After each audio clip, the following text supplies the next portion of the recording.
Congress party के प्रदेश अध्यक्ष अजय राय ने पत्नी संग प्रेस कॉन्फ्रेंस कर वाराणसी के सांसद और पीएम नरेंद्र मोदी पर नारी शक्ति के मुद्दे को लेकर बड़ा जुबानी हमला बोला है। उन्होंने प्रधानमंत्री को चुनौती देते हुए कहा है कि यदि वे सच में महिलाओं का सम्मान करते हैं तो अपने वाराणसी दौरे पर अपनी पत्नी यशोदा बेन को साथ लाकर बाबा श्री काशी विश्वनाथ जी का दर्शन कराएं।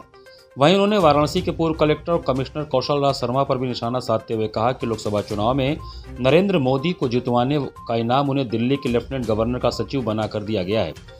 श्री राय ने कहा कि भाजपा नारी शक्ति सम्मान की बात तो करती है, लेकिन जमीनी स्तर पर यह सिर्फ दिखावा है। उन्होंने आरोप लगाया कि यदि प्रधानमंत्री अपनी पत्नी को सार्वजनिक रूप से साथ नहीं लाते हैं तो यह महिलाओं के सम्मान के दावे को कमजोर करता है। इस दौरान अजय राय ने अपनी पत्नी के साथ प्रेस कॉन्फ्रेंस किया और प्रधानमंत्री की पत्नी की तस्वीर का भी जिक्र किया। उन्होंने इसे नारी शक्ति के प्रतीक के रूप में पेश करते हुए भाजपा की नीतियों पर सवाल खड़े किए। कांग्रेस प्रदेश अध्यक्ष ने कहा कि महिला आरक्षण बिल 2023 में पास हो चुका है, लेकिन भाजपा इसे लागू करने के बजाय सीटों की संख्या बढ़ाने की बात कर रही है। इनके अनुसार इससे स्पष्ट होता है कि सरकार नारी शक्ति के नाम पर देश को गुमराह कर रही है।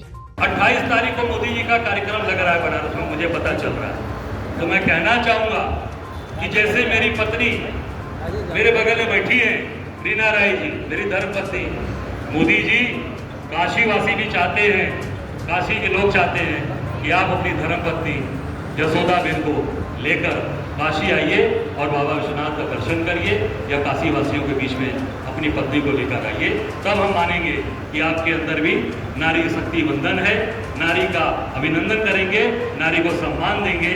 अन्यथा ये मान लिया जाएगा कि आप नारी विरोधी हैं और नारियों का अपमान करते हैं कि आप अपनी पत्नी को सम्मान नहीं दे पाए।